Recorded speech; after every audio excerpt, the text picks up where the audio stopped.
In our last section, I identified some common hotkeys such as Control-C for copy and Control-V for paste. These hotkeys are common and trigger actions that can otherwise be found through the right-click context menus or along the ribbon. For this lesson, we're going to learn about a few Excel shortcuts and tips that are only available through the keyboard. If you ever work with financial data, you probably create lots of totals. Generally, this can be done by entering the function equals sum and dragging and selecting the area that you're interested in totaling. That's pretty fast, but what if I told you about an even faster way? If your data is somewhat well formed, like on this sheet here where I have a list of data values organized in fairly neat blocks, then you can select the cell that you would like to have the total in and press Alt equal.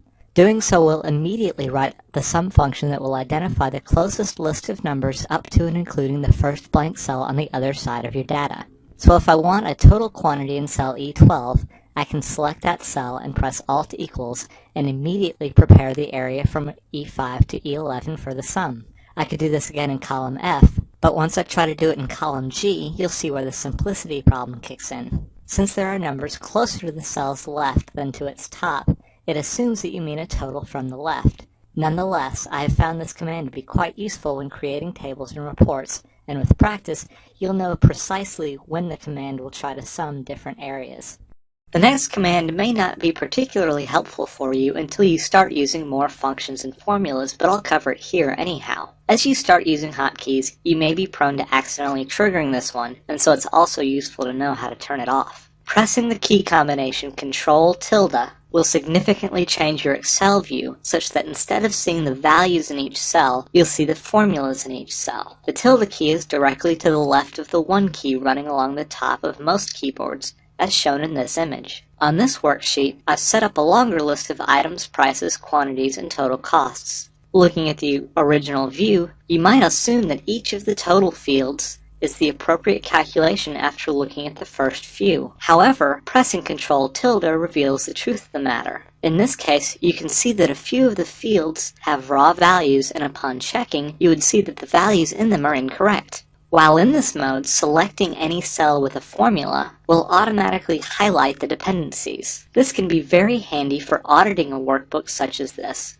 For example, selecting our total at the bottom here shows that the sum value excludes the very last 2 cells. This view is useful when you're interested in the formula contained within each cell rather than the actual value, and it is highly useful, as I just mentioned, for auditing your work or your colleagues' work.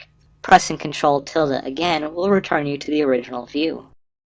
While we haven't talked about references and how relative and locked references differ, you likely have some experience with them even if the terminology is not yet clear.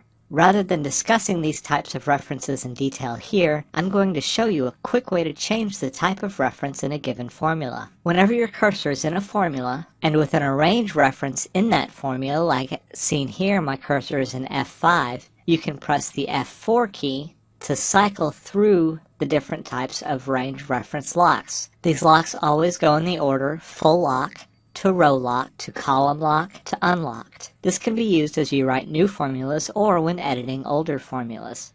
Pressing F4 will always take you to the next step in the order based upon the current status of the reference. Another key that can be quite helpful is the F5 key. Pressing F5 will bring up a dialog box asking you where you want to go to. You can click on any of the names in the list, or you can type in a specific reference and be whisked away there instantly. For example, this worksheet actually has a value all the way out in cell DG205. Scrolling out to DG205 could take a while since there's nothing in between here or there, but I can press F5, type in the reference, press enter, and arrive there immediately. This is useful when you know where you want to be, and scrolling or mousing to that cell could be time-consuming. There are a few points in the exercise where using this key could have quickly sped up your completion. If you do decide to redo the exercise in the future, try to remember and use the F5 key to skip a few of the more manual steps. Next up are the Control-Tab, Alt-Tab, and Control-Shift-Tab keys. Alt-Tab is actually a Windows command that will flip you between your different active windows. If you hold Alt down and press Tab once, you'll get a tiled listing of your active programs. I'm using Windows 10, so it looks like this, but this key combination works as far back as Windows 98. The Alt-Tab combination can flip between Excel workbooks or other applications quickly and easily. The Control-Tab combination is a modification on the Alt-Tab functionality within Excel. Rather than moving you among different applications, Control-Tab will move you from one workbook to the next. Control-Shift-Tab does the exact same thing as Control-Tab, except that it goes through the list of workbooks backwards. For example, I have two other workbooks open, Workbook A and Workbook B. Starting on this workbook and pressing Control-Tab, I will end up at Workbook A. If I press Control-Tab again, I end up on Workbook B. If I press Control-Shift-Tab now, I end up back at Workbook A. Pressing Control-Shift-Tab again puts me at my original example workbook. If I then press Control-Shift-Tab a third time, I end up back at Workbook B. This way you can Control-Tab to one workbook, copy something, and Control-Shift-Tab to the prior workbook to paste it back there. These Control-Tab and Control-Shift-Tab commands are fairly common in most other applications as well. For example, you can use both of these hotkey combinations to skip among different tabs in Google Chrome or in Firefox. Finally, let's close out this lesson by learning about how to close workbooks with the keyboard. Obviously, you can open them with Control-O, but what about closing them? Either Alt-F4 or Control-F4 will close your current workbook.